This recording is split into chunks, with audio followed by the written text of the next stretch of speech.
نستعينه ونستغفره ونعوذ بالله من شرور أنفسنا ومن سيئات أعمالنا من يهده الله فلا مضل له ومن يضلل فلا هادي له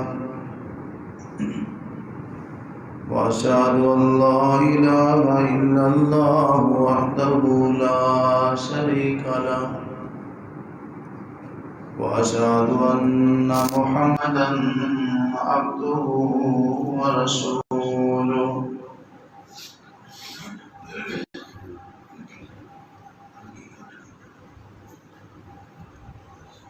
أما بعد فإن خير الحديث كتاب الله وخير الهدي هدي محمد صلى الله عليه وسلم وشر الأمور محدثاتها وكل محدثة بدعة كل بدعة ضلالة وكل ضلالة في النار.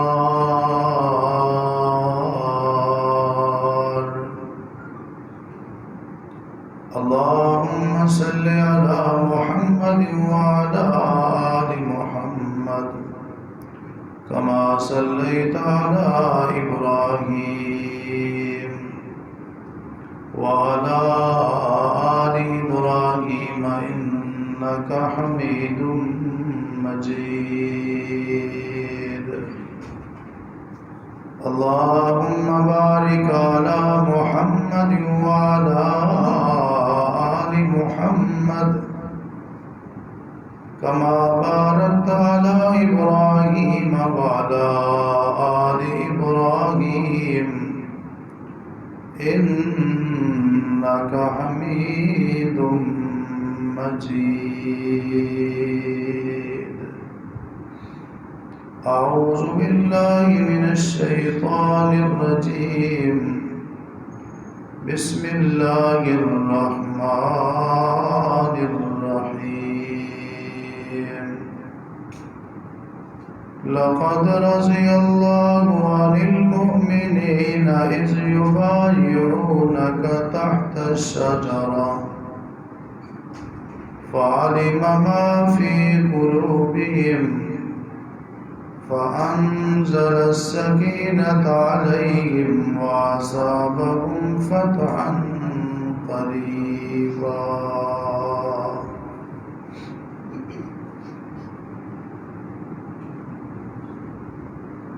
وقال الله تبارك وتعالى في مقام آخر: السابقون الأولون من المهاجرين والأنصار والذين اتبعوهم بإحسان رضي الله عنهم ورضوا عنه.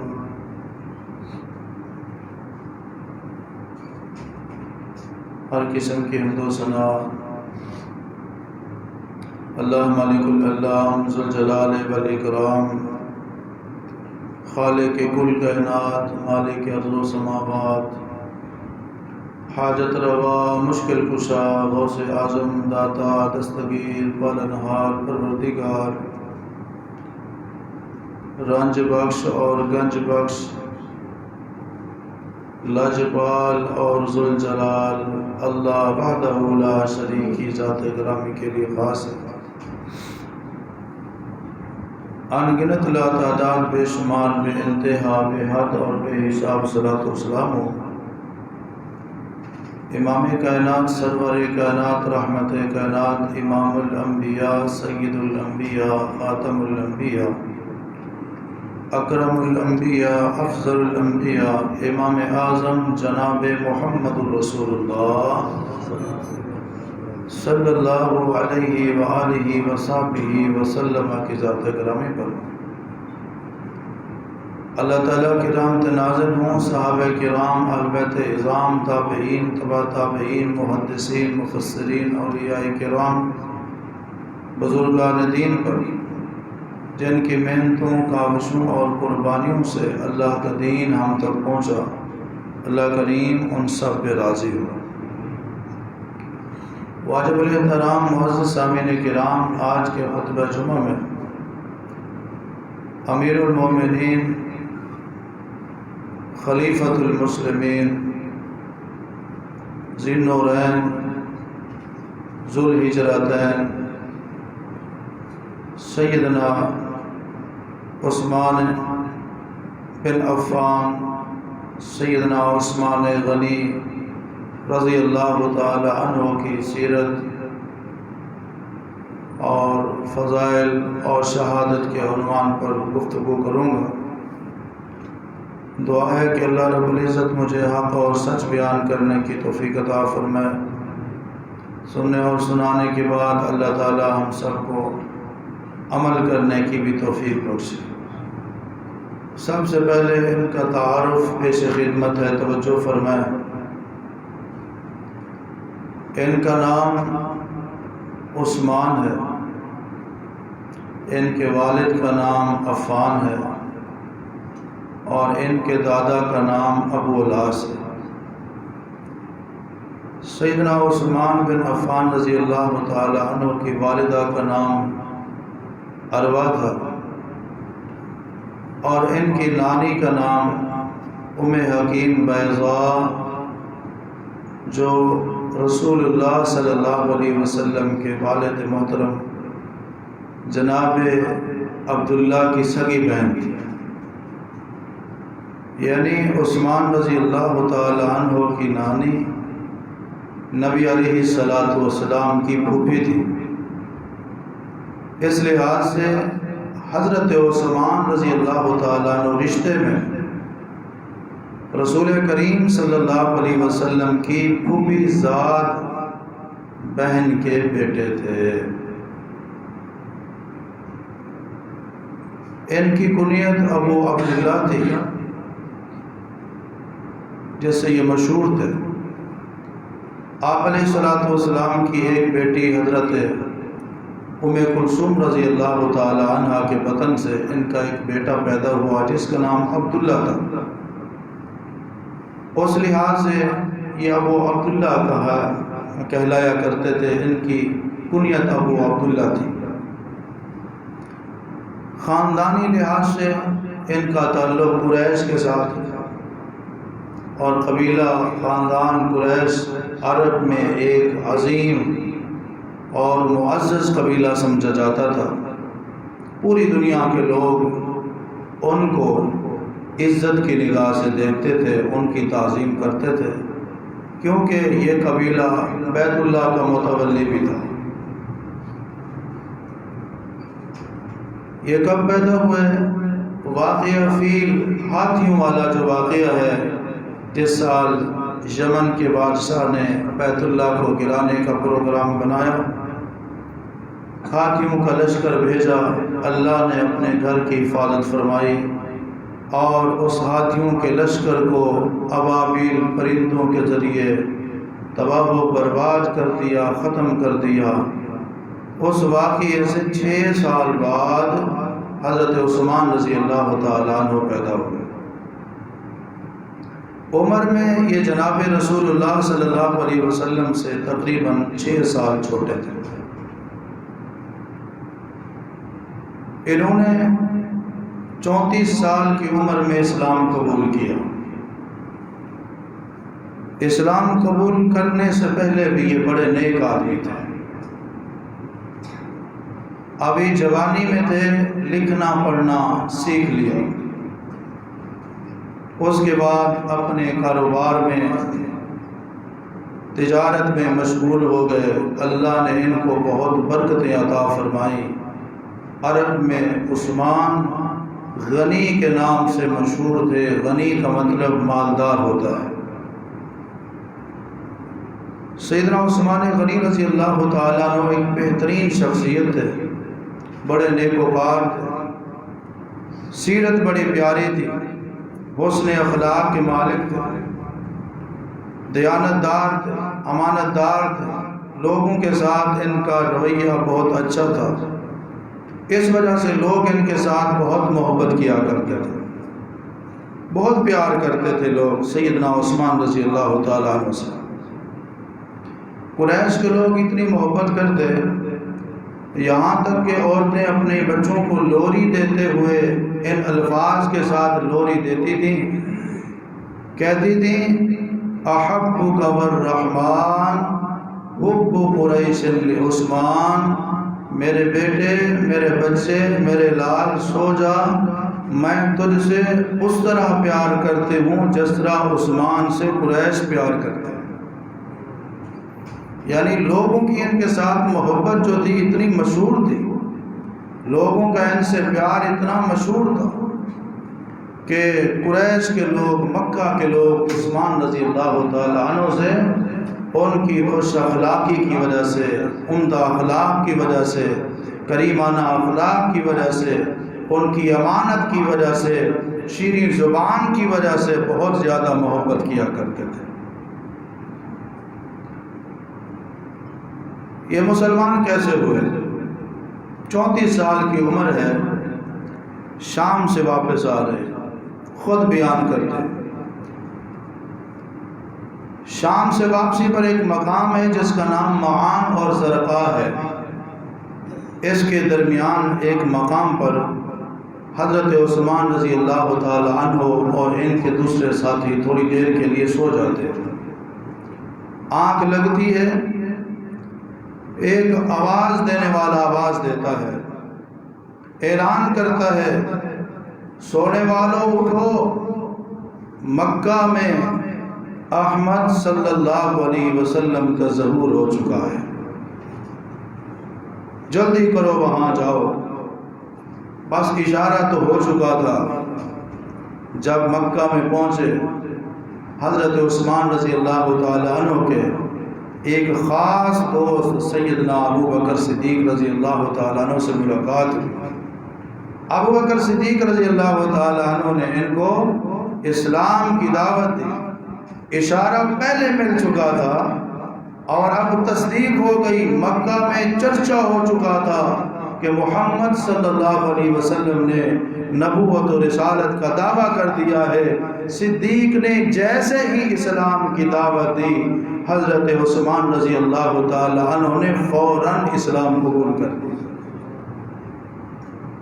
اور اسلام قبول کرنے والوں میں جو پہلا گروہ ہے، پہلا گروہ جو سب سے افضل ترین مسلمان ہیں، ان میں ایک نام سیدنا عثمان رضی اللہ تعالیٰ عنہ کا آتا ہے۔ سب سے پہلے مردوں میں حضرت ابو بکر صدیق رضی اللہ تعالیٰ عنہ اور حضرت علی، حضرت زید بن حارثہ رضی اللہ تعالیٰ عنہ ایمان لائے۔ مردوں میں ابو بکر، بچوں میں علی رضی اللہ عنہ، اور غلاموں میں زید بن حارثہ رضی اللہ تعالیٰ عنہ، اور چوتھے مسلمان مرد سیدنا عثمان بن عفان رضی اللہ تعالیٰ عنہ تھے۔ یہ وہ دستہ ہے، وہ گروہ ہے، وہ پہلا قافلہ ہے مسلمانوں کا جن کے بارے میں قرآن نے بتایا، فرمایا السابقون الاولون من المہاجرین والانصار، وہ پہلا گروہ، وہ پہلی جماعت جنہوں نے ایمان لانے میں اول نمبر لے آئے، پہلے نمبر پہ آئے، پہلی صف میں جن کا نام آتا ہے السابقون، ایمان لانے میں سبقت لے جانے والے، جلدی کرنے والے۔ فرمایا والذین اتبعوہم بإحسان رضی اللہ عنہم ورضوا عنہ، یہ اتنی عظمت والے ہیں، اتنی شان والے، اتنے مقام والے ہیں، اللہ ان پر بھی راضی ہے، جو ان کے نقش قدم پہ چلے گا رب ان پر بھی راضی ہو جائے گا۔ السابقون الاولون، پہلے گروہ میں سیدنا عثمان رضی اللہ تعالیٰ عنہ کا نام آتا ہے۔ امام الانبیاء جناب محمد رسول اللہ صلی اللہ علیہ وسلم جناب عثمان رضی اللہ تعالیٰ عنہ کے اسلام لانے پر بڑے خوش ہوئے. آپ نے بڑی فرحت محسوس کی. بڑا عرصہ حضرت عثمان رضی اللہ تعالیٰ عنہ کی سنتے رہے خوبیاں، ان کی صفات. اللہ کے پیغمبر علیہ السلام بھی چاہتے تھے کہ عثمان جیسا بندہ بھی اسلام میں آ جائے. حضرت عثمان رضی اللہ تعالیٰ عنہ مسلمان ہو گئے. آپ علیہ السلام ان سے بڑی محبت کرتے تھے. دین کے اوپر عمل کرتے کرتے یہاں تک کہ نبوت کا 5واں سال آ گیا، یعنی 4 سال مکمل ہو گئے. اب 5واں سال ہے. جن لوگوں نے کلمہ پڑھا، اسلام کو قبول کیا، مشرکین مکہ، کفار مکہ ان کو ستانے لگے، ان کو تکلیفیں دینے لگے، ان کو پریشان کرنے لگے، ان کو تشدد کرنے لگے. کچھ کو تو انہوں نے شہید کر دیا، یہاں تک کہ اللہ کے حکم کے مطابق، رسول کریم صلی اللہ علیہ وسلم کے فرمان کے مطابق نبوت کا 5واں سال ہے.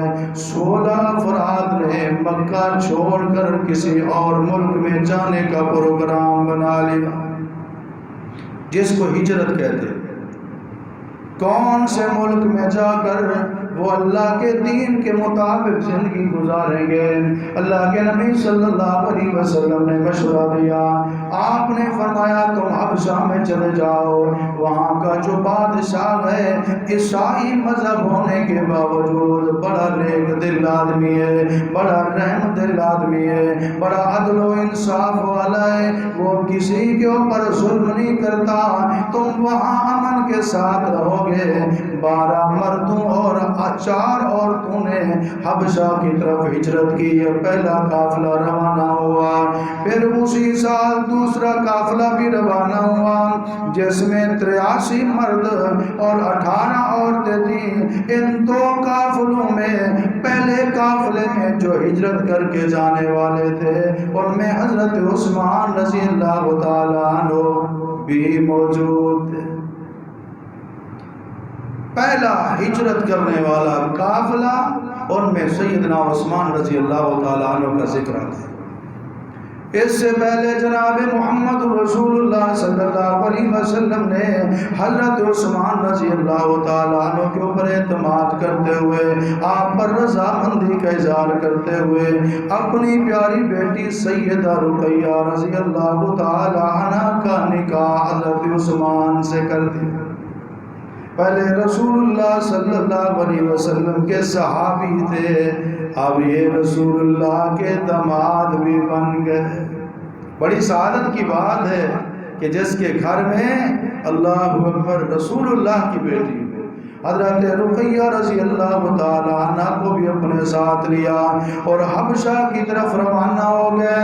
کچھ عرصہ وہاں پر رہے، پھر واپس آئے. پتہ چلا کہ مکہ کے حالات صحیح ہو گئے ہیں، بہتر ہو گئے ہیں. مکہ بھی واپس آئے، لیکن یہ خبر صحیح نہیں نکلی تھی. مکہ کے حالات پہلے سے بھی زیادہ خراب تھے.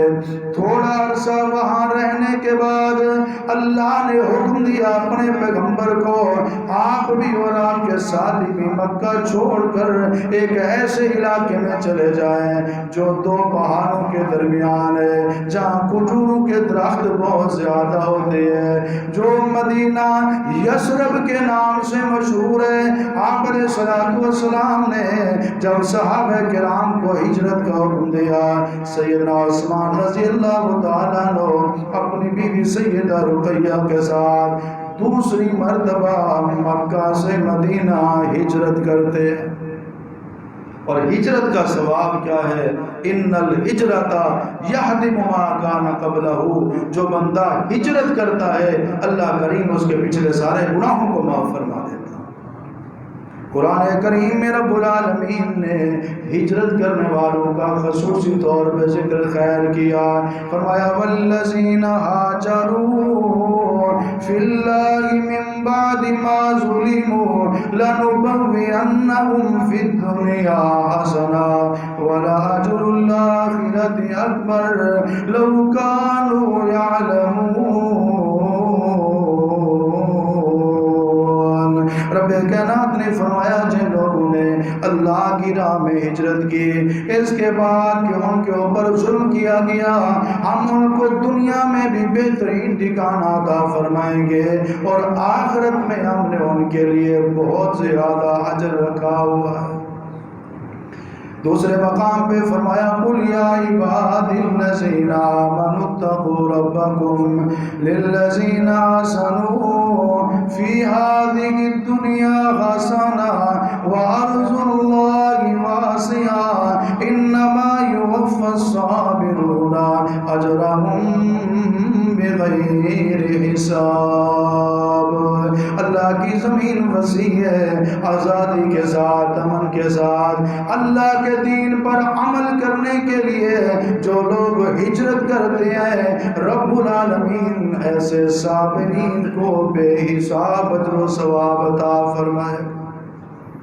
سیدنا عثمان رضی اللہ تعالیٰ عنہ نے پہلے ہجرت کی حبشہ کی طرف اور دوسری مرتبہ ہجرت کی مدینہ کی طرف، اور ان کے اعزازات میں ایک اعزاز یہ بھی ہے کہ خود رسول اللہ صلی اللہ علیہ وسلم کی ایک حدیث میں آتا ہے کہ سیدنا عثمان رضی اللہ تعالیٰ عنہ سیدنا لوط علیہ السلام کے بعد یہ پہلے شخص ہیں جنہوں نے اپنی بیوی کے ساتھ ہجرت کی ہے۔ سیدنا عثمان رضی اللہ تعالیٰ، سیدنا عثمان رضی اللہ تعالیٰ عنہ بڑے خوبصورت جوان تھے۔ ان کے حلیے کے بارے میں سیرت والوں نے جو بات لکھی ہے، ان کا درمیانہ قد تھا، قد نہ زیادہ لمبا تھا نہ زیادہ چھوٹا تھا، درمیانے قد والے تھے، داڑھی ان کی لمبی تھی اور گھنی تھی، اور چمڑا ان کا باریک تھا، سر کے بال گھنے تھے، بازو لمبے تھے، جوڑوں کی ہڈیاں بڑی مضبوط اور موٹی تھی، دانت بڑے خوبصورت سفید اور چمکیلے تھے، زلفیں ان کی کانوں سے نیچے آتی تھیں اور رنگ ان کا بالکل سفید تھا، گورے چٹے تھے۔ سیدنا عثمان رضی اللہ تعالیٰ عنہ بڑے خوبصورت جوان جن کے حسن و جمال کے بارے میں بھی مکہ کے اندر مشہور تھا، قریش کے اندر بھی مشہور تھا۔ جو بیٹی رسول اللہ نے حضرت عثمان رضی اللہ تعالیٰ عنہ کے نکاح میں دی، وہ بھی حسن و جمال میں ان سے کم نہیں تھی، اس لیے اہل عرب ایک شعر کہا کرتے تھے ان کے بارے میں، آسان زوجین رآہما انسان رقیت و زوجها عثمان۔ اہل عرب کہتے تھے خوبصورت جوڑا اگر کسی آنکھ نے دیکھا ہے وہ رقیہ اور اس کے زوج، اس کے شوہر عثمان رضی اللہ تعالیٰ عنہ۔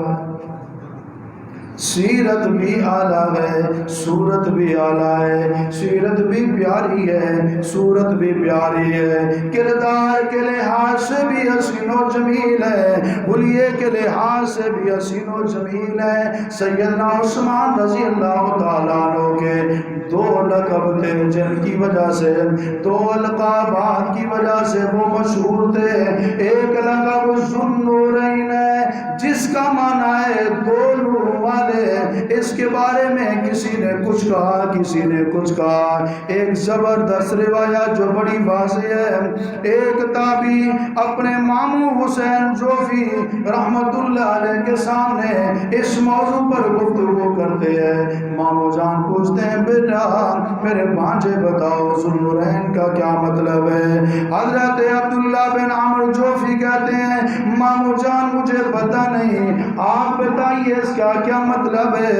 حضرت حسین جوفی رحمت اللہ علیہ فرماتے ہیں ذو النورین کا مطلب یہ ہے کہ اللہ نے آدم علیہ السلام کی تخلیق سے لے کر قیامت تک کسی ایک آدمی کے نکاح میں کسی نبی کی دو بیٹیوں کو جمع نہیں فرمایا سوائے عثمان رضی اللہ تعالیٰ عنہ کے۔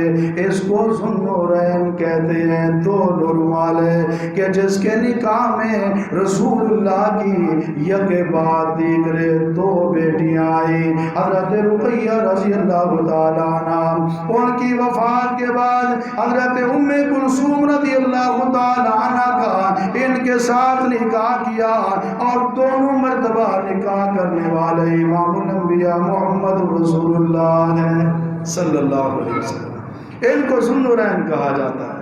یہ بہت بڑی عظمت ہے۔ آدم علیہ السلام کی اولاد میں کوئی ایسا آدمی نہیں ہے جس کے نکاح میں کسی پیغمبر کی دو بیٹیاں آئی ہوں۔ یہ عثمان غنی رضی اللہ تعالیٰ عنہ، سیدنا عثمان غنی رضی اللہ تعالیٰ عنہ، اللہ نے ان کو بڑی برکتیں عطا فرمائی، ان کو بڑی عزتیں عطا فرمائی۔ ایک لقب ذوالنورین ہے، دوسرا لقب ان کا امین ہے۔ بڑے امانت دار تھے، دین کے حوالے سے، دنیا کے حوالے سے، عہدے کے حوالے سے، ذمہ داری کے حوالے سے بڑے امین تھے۔ ان کے بارے میں سیدنا ابو ہریرہ رضی اللہ تعالیٰ عنہ نے خطبہ ارشاد فرمایا۔ اللہ کی حمد و ثنا بیان کرنے کے بعد حضرت ابو ہریرہ رضی اللہ تعالیٰ عنہ فرماتے ہیں، اللہ کے پاک پیغمبر علیہ الصلوۃ والسلام نے فرمایا، تم فتنوں کے دور کو دیکھو گے، اور فتن دور آئے گا، بڑے فتنے ہوں گے۔ کہنے والے نے کہا، یا رسول اللہ، اس فتنوں کے دور میں ہمیں کیا کرنا چاہیے؟ آپ علیہ الصلوۃ والسلام نے فرمایا، علیکم بالامین واصحابہ وہو یشیر الی عثمان بذالک۔ آپ نے فرمایا فتنوں کے دور میں امین اور اس کے ساتھیوں کے ہو جانا، امین اور اس کے ساتھیوں کے ساتھ ہو جانا۔ حضرت ابو ہریرہ کہتے ہیں رسول اللہ اشارہ فرما رہے تھے الی عثمان ابن عفان رضی اللہ تعالیٰ عنہ کہ فتنوں کے دور میں جو امانت دار ہوں گے، جو ان کے ساتھی ہوں گے، وہ حق پر ہوں گے، وہ سیدھے راستے پر ہوں گے۔ اگر فتنوں سے بچنا ہے پھر عثمان کا ساتھی بن جانا۔ اللہ کے پیغمبر علیہ السلام نے حضرت عثمان رضی اللہ تعالی عنہ کو امین قرار دیا۔ یہ دوسرا لقب ہے امین۔ بعض لوگوں نے اپنی زبانیں گندی کرنے کے لیے یہ کہا ہے، نعوذ باللہ، انہوں نے اقربا پروی کی تھی، اپنے رشتہ داروں کو بڑے بڑے عہدے دیے تھے۔ رسول اللہ کیا فرماتے ہیں؟ وہ کون ہیں؟ امین ہیں۔ جن کو رسول اللہ نے امین کہا ہے وہ خیانت کر سکتے نہیں ہے۔ عثمان غنی رضی اللہ تعالیٰ عنہ کا دوسرا لقب امین تھا، ذوالنورین بھی تھے اور امین بھی تھے۔ 34 سال کی عمر میں جناب عثمان رضی اللہ تعالیٰ عنہ نے اسلام قبول کیا۔ رسول اللہ کی بیٹی رقیہ رضی اللہ تعالیٰ عنہ سے نکاح ہوا، حبشہ کی طرف ہجرت کی، واپس آئے، پھر مدینہ کی طرف ہجرت کی، 2 ہجرتیں کرنے والے۔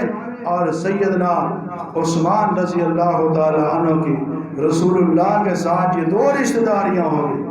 ایک رشتہ داری پہلے تھی، دوسری رشتہ داری یہ ہو گئی، آپ رضی اللہ تعالیٰ عنہ ہجرت کر کے مدینہ میں پہنچے، جنگ بدر کی فضا قائم ہو گئی، کفار نے جنگ کی تیاری شروع کی۔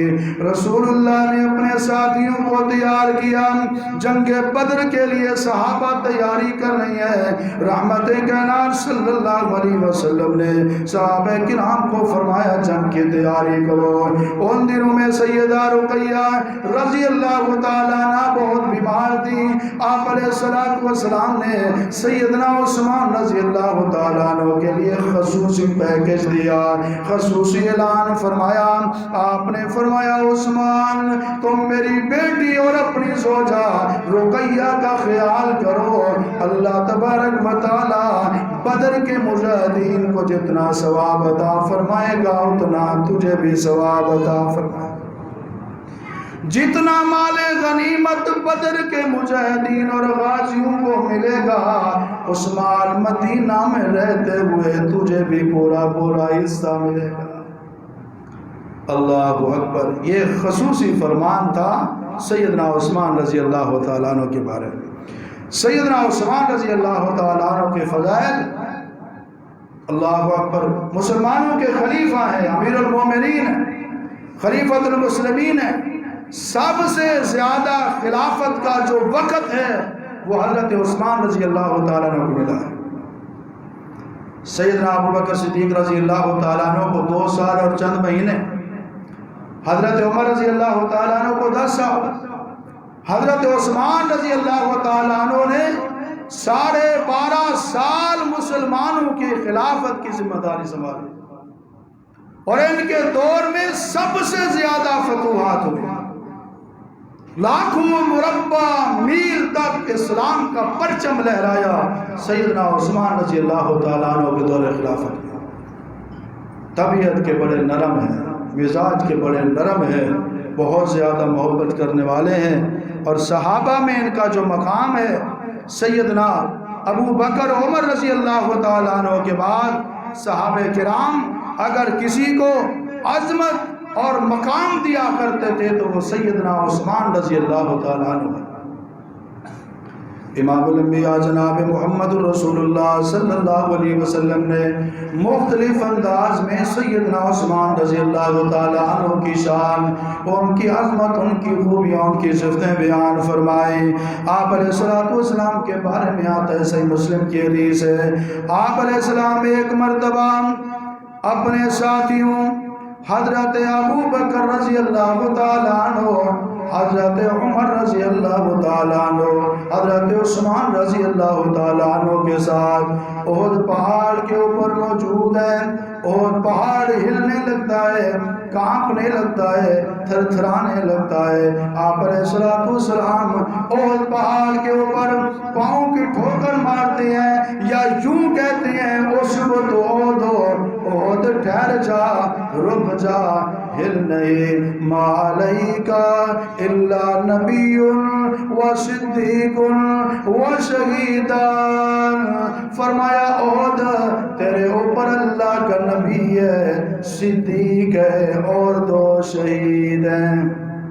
صدیق کے علاوہ 2 شہید کون تھے؟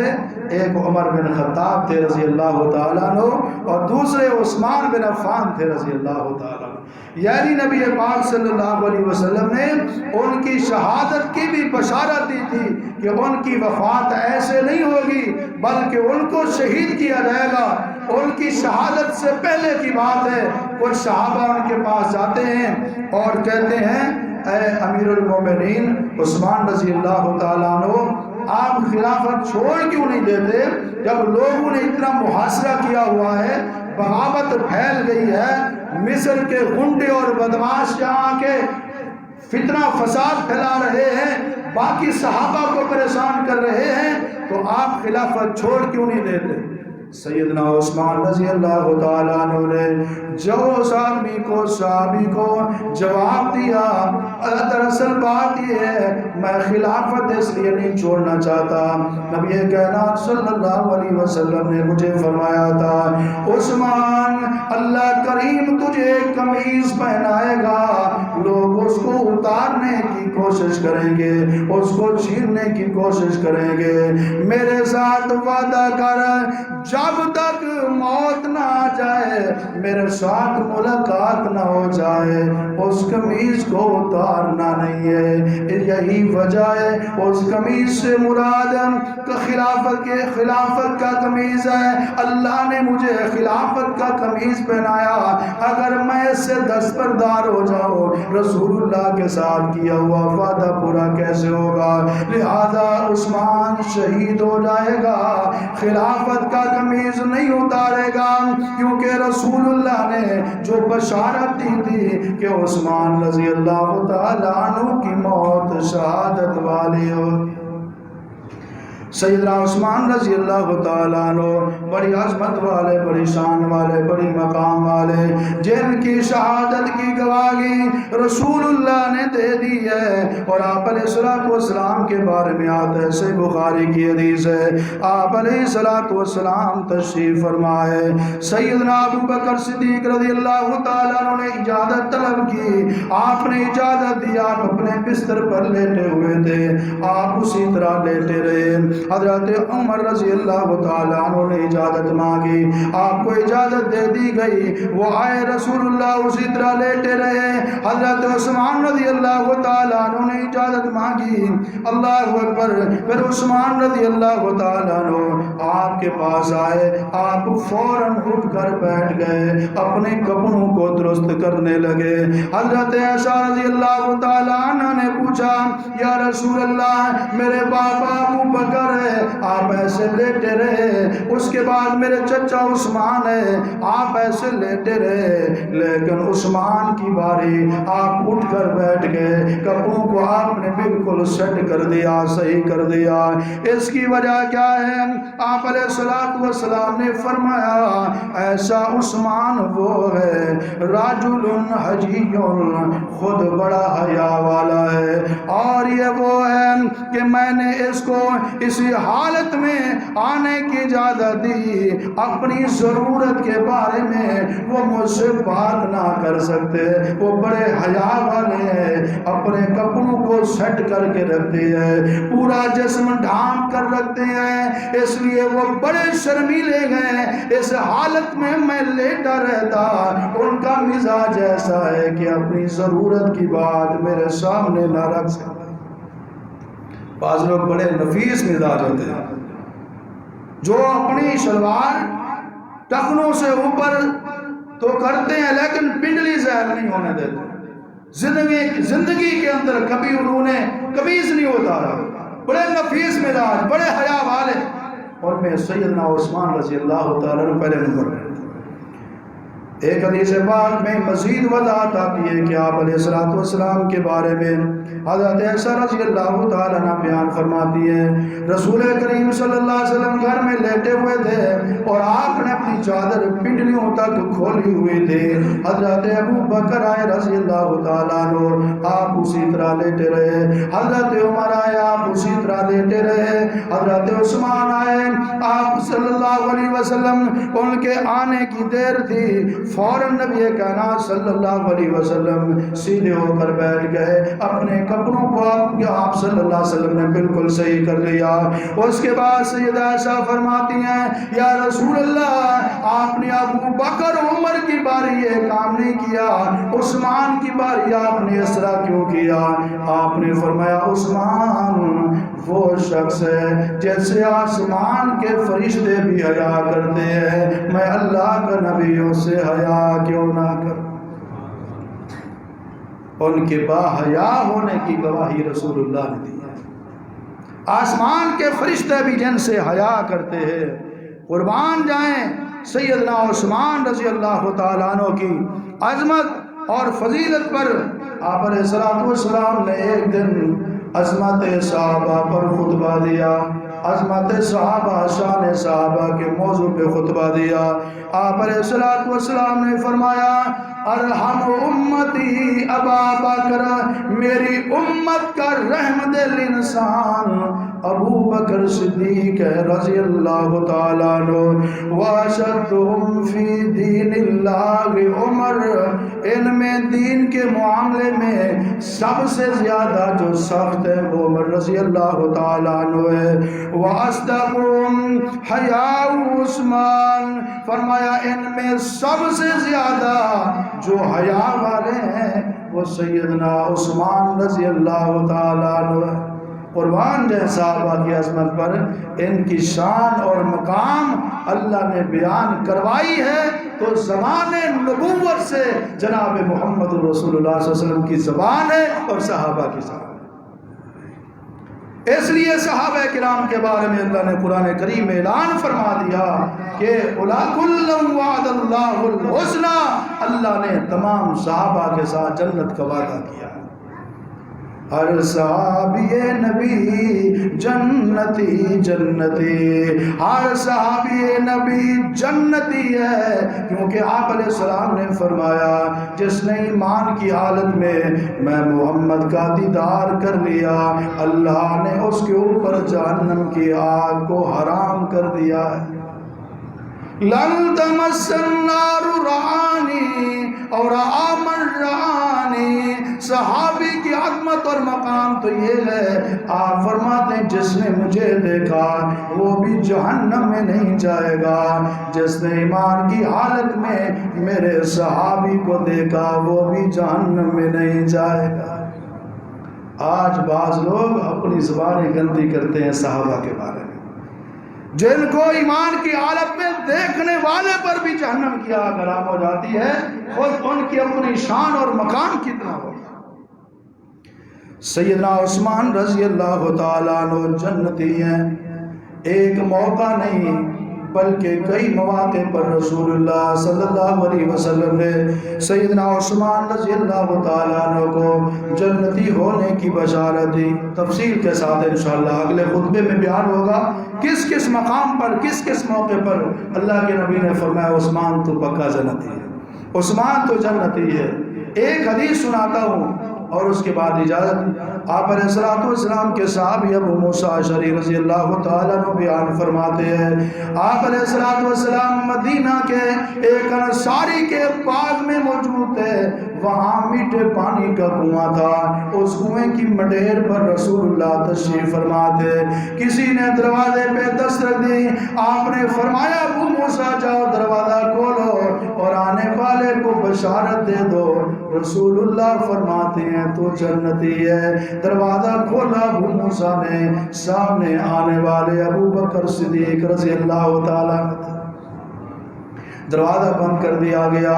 تھوڑی دیر بعد پھر کسی نے دروازے پہ دستک دی، آپ نے فرمایا جاؤ اس دروازہ کھولو، اس کو بشارت دو کہ تو بھی جنتی ہے۔ رسول اللہ نے فرمایا ہے، جا کر ابو موسیٰ اشعری رضی اللہ تعالیٰ عنہ نے دروازہ کھولا، سامنے عمر بن خطاب تھے رضی اللہ عنہ۔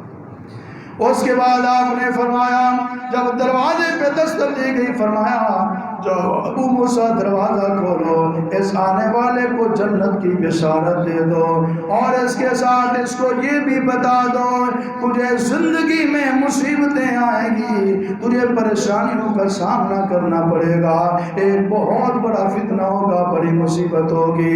حضرت ابو موسیٰ کہتی ہیں میں نے دروازہ کھولا، آنے والے عفان کے بیٹے عثمان رضی اللہ تعالیٰ عنہ، حضرت عثمان جنتی ہے، بولیں ہر صحابی نبی جنتی عثمان و علی جنتی صدیق و علی جنتی فاروق و علی جنتی عثمان غنی جنتی ہر صحابی نبی۔ وآخر دعوانا